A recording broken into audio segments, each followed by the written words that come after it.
नमस्ते।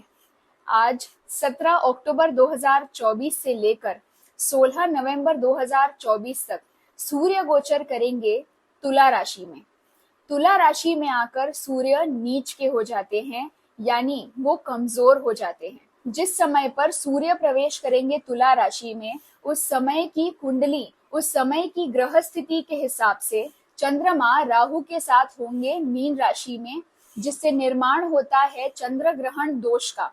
चंद्रमा हमारे मन के कारक होते हैं और सूर्य हमारी आत्मा के, हमारे अंदर की शक्ति के कारक होते हैं। अब क्योंकि सूर्य और चंद्र इस समय में दोनों ही कमजोर हैं, तो आपको मानसिक, शारीरिक और भावनात्मक रूप से कमजोरी महसूस हो सकती है। यानी आप इस समय में मन से भी हार जाएंगे और तन से भी हार जाएंगे। क्योंकि आपका मन नहीं करेगा, इसीलिए आप कोई भी कार्य नहीं कर पाएंगे। मोटिवेशन जीरो हो जाएगा। जब सूर्य नीच के हो रहे हैं, उस वक्त गुरु भी वृषभ राशि में वक्री अवस्था में होंगे, साथ ही शनि देव भी कुंभ राशि में वक्री अवस्था में होंगे। इसका ये अर्थ है कि हमें किसी भी बड़े ग्रह का किसी भी प्रकार से सहयोग नहीं मिलेगा, हम पर किसी भी बड़े ग्रह का सकारात्मक प्रभाव नहीं पड़ेगा, क्योंकि 20 अक्टूबर को मंगल भी अपनी नीच की राशि कर्क में प्रवेश कर जाएंगे। उसके बाद समय और भी ज्यादा घातक हो जाएगा, क्योंकि शुक्र भी वृश्चिक राशि में बैठे हुए हैं, जहां पर वो कंफर्टेबल नहीं है। रह गए बुध ऑलरेडी अस्त अवस्था में ही हैं, वो तुला राशि में ही बैठे हुए हैं। कुछ दिनों के लिए शुरुआत में उन्हें थोड़ी सी राहत मिली थी, लेकिन अब यहाँ पर सूर्य देव आ चुके हैं, तो वो बहुत ज्यादा अनकंफर्टेबल महसूस करेंगे। वैसे सूर्य और बुध जब एक साथ आते हैं तो बुधादित्य योग का निर्माण होता है, लेकिन क्योंकि तुला राशि में आकर सूर्य नीच के हो जाते हैं, तो बुध को थोड़ा बहुत सपोर्ट करना होगा। और बुध को रिस्पॉन्सिबिलिटीज उतनी ज्यादा पसंद नहीं है, लेकिन अब उन्हें रिस्पॉन्सिबिलिटी उठानी पड़ेगी। इस गोचर के चलते ऊंचे ओहदे पर बैठे हुए लोगों को सबसे ज्यादा सतर्क रहने की जरूरत होगी।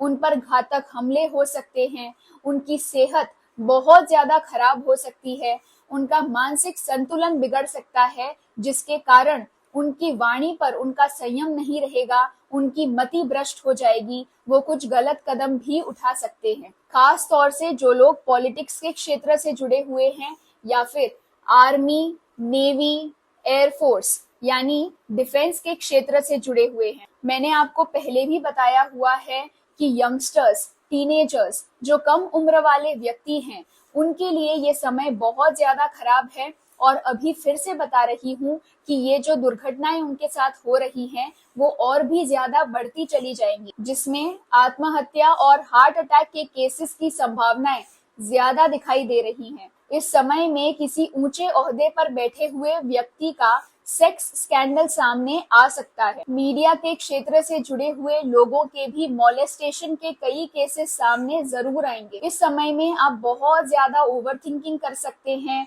एंजाइटी हो सकती है, आप बिना बात के, बिना किसी ठोस कारण के एक तरीके का डर, दबाव महसूस करेंगे।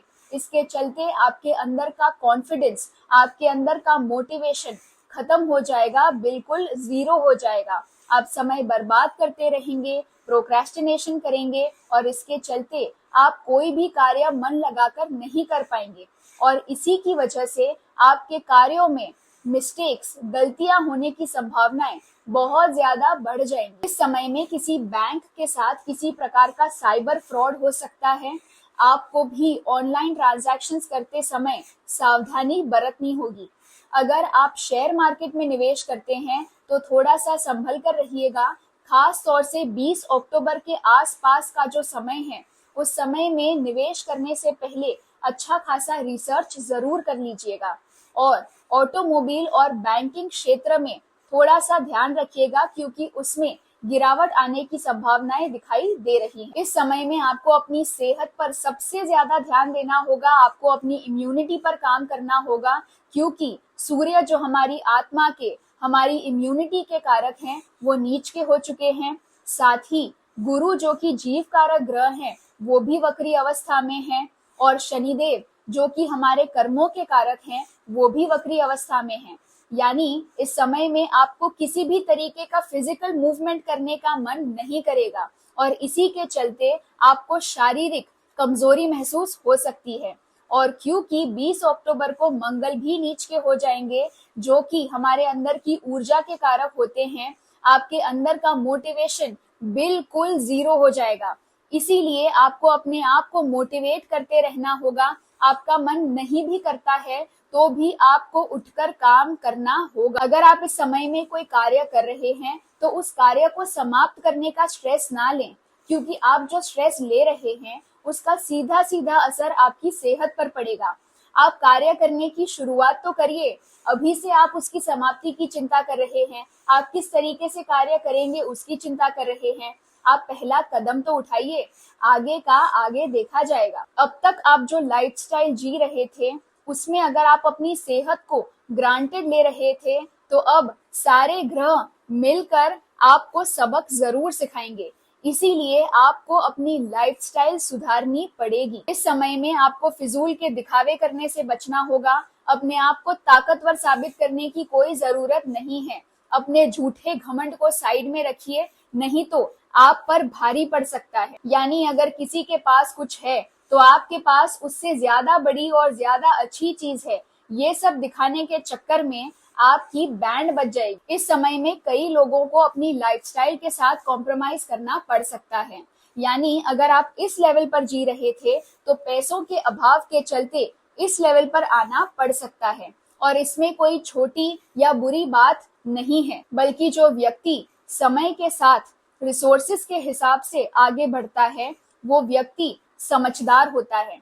तो कॉम्प्रोमाइज करने से अगर आपका आगे का आने वाला समय संभल जाता है तो कॉम्प्रोमाइज करने में कोई हर्ज नहीं है। अगर आपकी कुंडली में सूर्य मजबूत हैं, यानी वो उच्च के हैं या फिर स्वग्रही हैं, तो आपको उतनी ज्यादा दिक्कतें नहीं आएंगी। सूर्य के तुला राशि में इस गोचर से 12 की 12 राशियों पर क्या प्रभाव पड़ेगा, इसकी जानकारी मैं आपको कल YouTube लाइव पर आकर दूंगी।